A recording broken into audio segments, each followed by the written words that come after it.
Book 6, The Book of Fate. Canto 2, The Way of Fate and the Problem of Pain. Then Asvapati answered to the seer, "Is then the spirit ruled by an outward world? O seer, is there no remedy within? But what is fate, if not the spirit's will after long time fulfilled by cosmic force? I deemed a mighty power had come with her. Is not that power the high compeer of fate?" But Narad answered, covering truth with truth, "O Asvapati, random seem the ways along whose banks your footsteps stray or run in casual hours or moments of the gods. Yet your least stumblings are foreseen above. Infallibly the curves of life are drawn, following the stream of time through the unknown. They are led by a clue the calm immortals keep.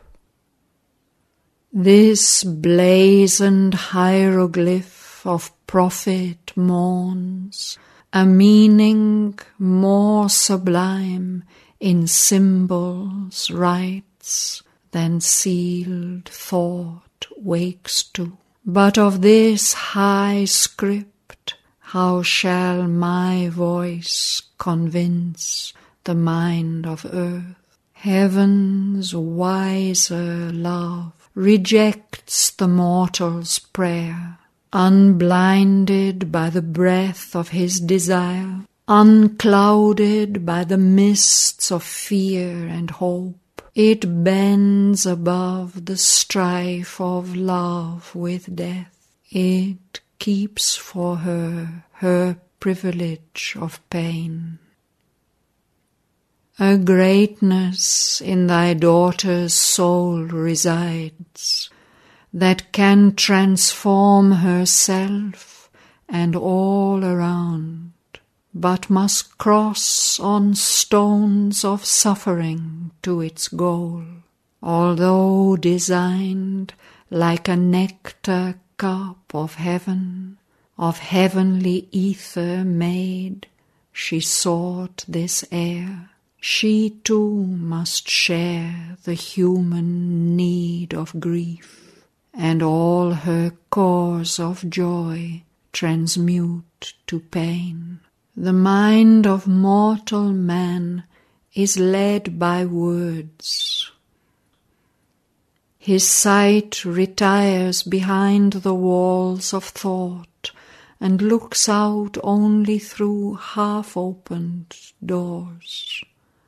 He cuts the boundless truth into sky strips, and every strip he takes for all the heavens.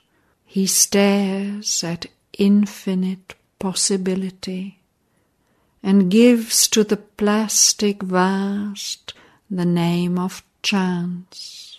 He sees the long results of an all-wise force planning a sequence of steps in endless time, but in its links imagines a senseless chain or the dead hand of cold necessity. He answers not to the mystic mother's heart, misses the ardent heavings of her breast, and feels cold, rigid limbs of lifeless law. The will of the timeless, working out in time, in the free absolute steps of cosmic truth. he thinks a dead machine or unconscious fate.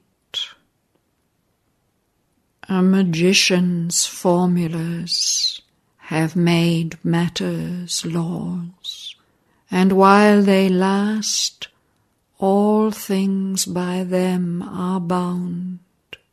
But the spirit's consent is needed for each act, and freedom walks in the same pace with law. All here can change, if the magician choose. If human will could be made one with God's, if human thought could echo the thoughts of God, man might be all-knowing and omnipotent. But now he walks in nature's doubtful ray. Yet can the mind of man receive God's light? The force of man can be driven by God's force. Then is he a miracle doing miracles, for only so can he be nature's king. It is decreed, and Shraddhavan must die. The hour is fixed, chosen the fatal stroke. What else shall be is written in her soul. But till the hour reveals the fateful script, the writing waits illegible and mute. Fate is truth working out in ignorance. O King, thy fate is a transaction done at every hour between nature and thy soul, with God for its foreseeing arbiter. Fate is a balance drawn in destiny's book. Man can accept his fate, he can refuse. Even if the one maintains the unseen decree, he writes thy refusal in thy credit page. For doom is not a close, a mystic seal. Arisen from the tragic crash of life, arisen from the body's torture and death, the spirit rises mightier by defeat. Its godlike wings grow wider with each fall. Its splendid failures sum to victory. O man, the events that meet thee on thy road, though they smite thy body and soul with joy and grief, are not thy fate. They touch thee a while and pass. Even death can cut not short thy spirit's walk. Thy goal, the road thou choosest, are thy fate. On the altar throwing thy thoughts, thy heart, thy works, thy fate is a long sacrifice to the gods, till they have opened to thee thy secret self, and made thee one with the indwelling God. O soul, intruder in nature's ignorance, armed traveller to the unseen supernal heights, thy spirit's fate is a battle and ceaseless march against invisible opponent powers, a passage from matter into timeless self. Adventurer through blind unforeseeing time, A forced advance through a long line of lives, it pushes its spearhead through the centuries, across the dust and mire of the earthly plain, on many guarded lines and dangerous fronts, in dire assaults, in wounded slow retreats, holding the ideals ringed and battered fought, or fighting against odds in lonely posts, or camped in night around the bivouac's fires, awaiting the tardy trumpets of the dawn,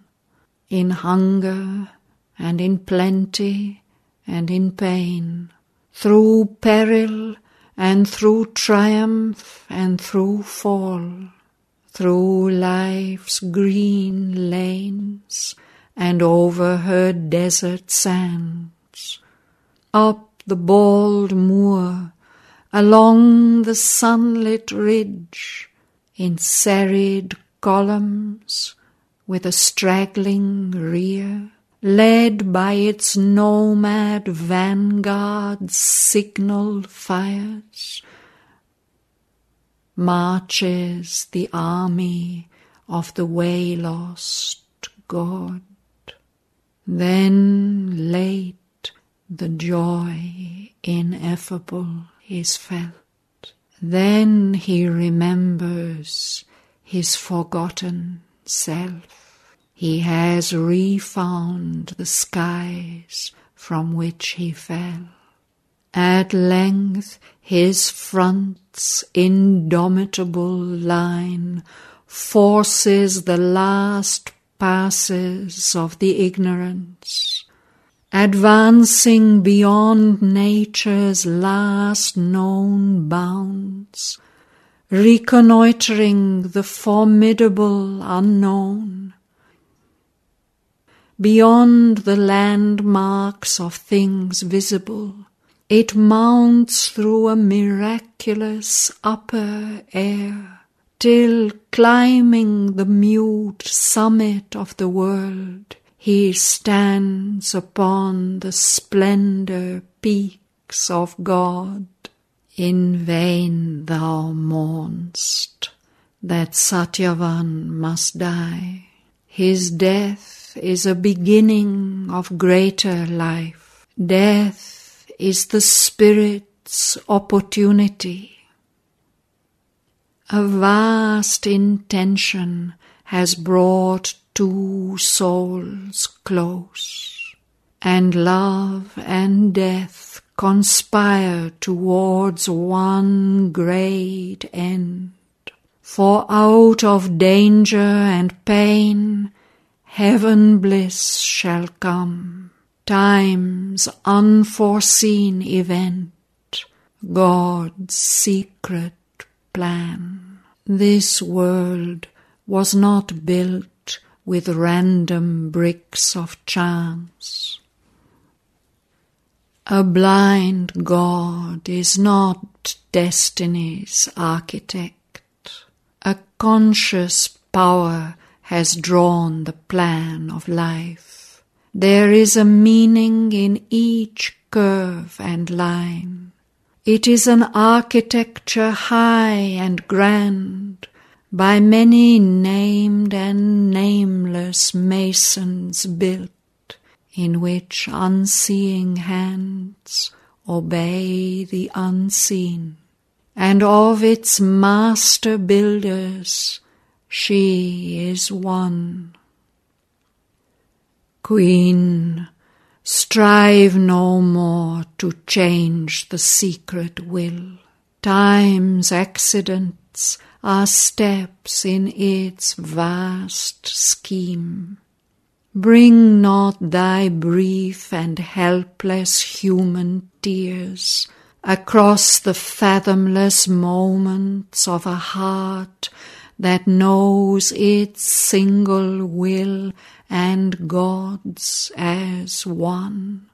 It can embrace its hostile destiny. It sits apart with grief and facing death, affronting adverse fate, armed and alone. In this enormous world, standing apart, in the mightiness of her silent spirit's will, in the passion of her soul of sacrifice, her lonely strength facing the universe, affronting fate, asks not man's help nor God's. Sometimes one life is charged with earth's destiny. It cries not for succor from the time-bound powers. Alone she is equal to her mighty task. Intervene not in a strife too great for thee, a struggle too deep for mortal thought to sound. Its question to this nature's rigid bounds, when the soul fronts, nude of garbs, the infinite. Its too vast theme of a lonely mortal will, pacing the silence of eternity. As a star, uncompanioned, moves in heaven, unastonished by the immensities of space, travelling infinity by its own light. The great are strongest when they stand alone. A God-given might of being is their force, a ray from self-solitude of light, the guide. The soul that can live alone with itself meets God. Its lonely universe is their rendezvous. A day may come when she must stand unhelped on a dangerous brink of the world's doom and hers, carrying the world's future on her lonely breast, carrying the human hope in a heart left sole to conquer or fail on a last desperate verge, alone with death and close to extinction's edge. Her single greatness in that last dire scene must cross alone a perilous bridge in time and reach an apex of world destiny where all is won or all is lost for man. In that tremendous silence, lone and lost, of a deciding hour in the world's fate. In her soul's climbing beyond mortal time, when she stands soul with death or soul with God, apart upon a silent, desperate brink, alone with herself and death and destiny, as on some verge between time and timelessness, when being must end or life rebuild its base. Alone she must conquer, or alone must fall. No human aid can reach her in that hour. No armored God stand shining at her side.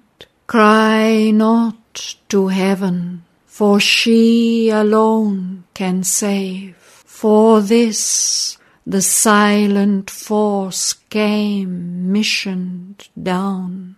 In her the conscious will took human shape. She only can save herself and save the world. O Queen, stand back from that stupendous scene. Come not between her and her hour of fate. Her hour must come, and none can intervene. Think not to turn her from her heaven-sent task. Strive not to save her from her own high will. Thou hast no place in that tremendous strife. Thy love and longing are not arbiters there. Leave the world's fate and her to God's sole guard. Even if he seems to leave her to her lone strength, even though all falters and falls and sees an end, and the heart fails, and only are death and night, God-given, her strength can battle against doom, even on a brink where death alone seems close, and no human strength can hinder or can help. Think not to intercede with the hidden will. Intrude not twixt her spirit and its force, but leave her to her mighty self and fate.